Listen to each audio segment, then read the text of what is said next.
Ninguém percebe de imediato. O silêncio parece uma virtude. Você aprende cedo que falar demais incomoda, que mostrar dor pesa no ar, que chorar em voz alta pode despertar algo pior. Então você guarda, tranca, enterra. E com o tempo, esquece até onde guardou. Mas o silêncio não desaparece. Ele se acumula, como um grito abafado preso no corpo. Talvez você se lembre de quando tudo começou. Uma mesa de jantar onde era mais seguro engolir as palavras do que responder. Um quarto onde o choro virava motivo de piada ou bronca. Ou aquele dia em que você tentou dizer, não aguento, mas percebeu que ninguém queria ouvir. Foi aí que nasceu o seu pacto com o silêncio. Um pacto de sobrevivência. Psicólogos chamam isso de inibição emocional. Um mecanismo em que o corpo aprende a se proteger, escondendo o que sente. É como um animal que, diante da ameaça, finge estar morto. Por fora, nada acontece. Por dentro, o coração dispara, os músculos se contraem, o estômago se fecha. Você sobrevive, mas não vive. E o mais cruel é que o mundo aplaude. Dizem que você é forte, que sabe se controlar, que é tranquilo. Quando, na verdade, você é um campo de batalhas silenciosas. Seu corpo carrega os gritos que sua boca nunca deu. Esse silêncio molda não só sua infância, mas sua forma de amar, de trabalhar, de existir. Você evita conflitos. Prefere sorrir quando está tudo quebrado por dentro. Quando sente raiva, engole. Quando sente tristeza, se esconde. E quando alguém pergunta se está bem, responde, estou, mas não está. Jung dizia que aquilo que não chega à consciência retorna como destino. O silêncio que você carrega é também um destino não escolhido. Ele se infiltra nos relacionamentos, fazendo você aceitar menos do que merece. Ele aparece no trabalho, quando você não pede ajuda. Ele aparece na saúde, transformado em insônia, gastrite, dores que ninguém explica. Mas o silêncio não é vazio. Ele tem forma, tem peso, tem som. É o som que você ouve no peito quando está sozinho. É o aperto na garganta que nunca passa. É a mão invisível que empurra as lágrimas para dentro. Seu silêncio é um grito sem eco. Talvez seja por isso que a solidão dói tanto. Porque quando ninguém está olhando, o silêncio aumenta de volume. E você percebe o quanto queria ter dito, eu preciso de ajuda. Mas ao mesmo tempo, tem medo. Medo de ser rejeitado. Medo de incomodar. Medo de não ser ouvido. O silêncio é aprendido, mas também herdado. Quantos na sua família carregavam gritos escondidos?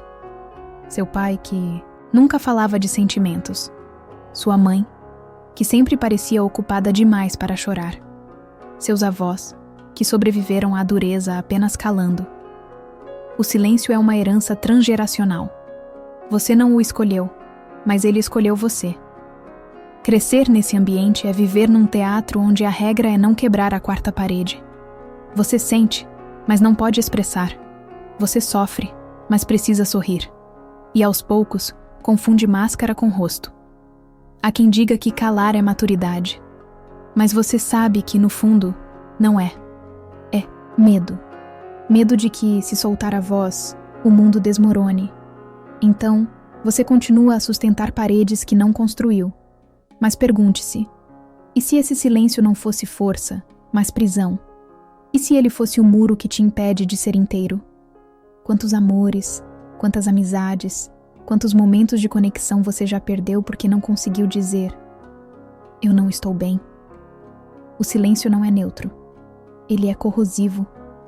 Vai desgastando sua espontaneidade, sua coragem, sua autenticidade. Até que um dia, você não se reconhece mais. Você se olha no espelho e vê alguém tranquilo, maduro, forte. Mas não vê a criança que um dia só queria chorar alto e ser abraçada. E se eu te dissesse que essa criança ainda está aí, ainda gritando, só que por dentro? Ela espera ser ouvida. Espera que, um dia, você finalmente se vire para ela e diga: eu escuto você.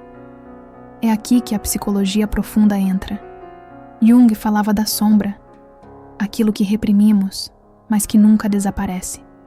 Seu silêncio é parte da sua sombra. Ignorá-lo só o fortalece.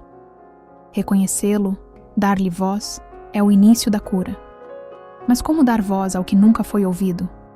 Talvez comece pequeno. Escrever em um diário. Chorar em um lugar seguro. Permitir que uma palavra escape quando o peito aperta. Dizer não pela primeira vez, mesmo que a voz trema. No início vai parecer estranho. Você vai se sentir fraco, exposto, até culpado, porque o silêncio ensinou que sentir é perigoso. Mas aos poucos, você vai descobrir que não é. Que mostrar dor não destrói o mundo. Abre portas. Imagine como seria entrar em uma sala e, ao invés de sorrir automaticamente, dizer: hoje não estou bem. Imagine como seria abraçar alguém sem precisar esconder o choro. Imagine como seria viver sem o peso do silêncio. Esse exercício não é sobre quebrar todas as barragens de uma vez. É sobre criar pequenas frestas. Porque até o grito mais abafado encontra um caminho para sair quando a fissura aparece.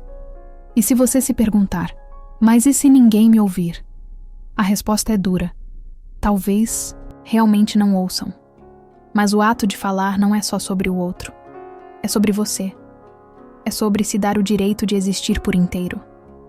Seu silêncio pode até ter sido um pacto de sobrevivência, mas você não precisa mais sobreviver. Agora, pode viver. E viver é dar forma, voz e espaço ao que foi negado. Muitos adultos se descobrem com sintomas que nunca entenderam. Ansiedade, esgotamento, sensação de vazio. Quando investigam, percebem. É o silêncio acumulado. É o corpo gritando o que a boca nunca disse. Cura não virá apenas quando alguém te ouvir. Ela começa quando você se escuta. Quando permite que aquele grito abafado finalmente saia. Mesmo que em lágrimas. Mesmo que em palavras desconexas. Você pode ter medo de ser rejeitado. Mas pergunte-se: não é pior rejeitar a si mesmo todos os dias, calando o que sente? Não é mais doloroso trair sua própria alma para manter a paz externa? Dar voz ao seu silêncio não significa explodir em raiva ou dramatizar cada dor. Significa ser honesto. Significa dizer: eu existo, sem pedir desculpas por isso. E se o silêncio que você carrega fosse na verdade um grito pedindo por liberdade? Um grito que não destrói, mas liberta? Talvez este seja o momento de se perguntar: qual é o grito que ainda vive dentro de mim? O que eu nunca disse? A quem eu nunca mostrei minha dor? Porque esse grito não é um inimigo. Ele é a parte de você que ainda espera ser resgatada. A criança, o adolescente, o adulto que você foi, todos ainda vivem aí, pedindo uma chance de falar. O silêncio, por mais que pareça força, não te define. O que te define é a coragem de olhar para dentro e escutar. Escutar o que dói, o que pede, o que clama. E talvez nesse processo você perceba: o silêncio nunca foi apenas silêncio. Ele sempre foi um grito. E agora finalmente é a sua vez de responder.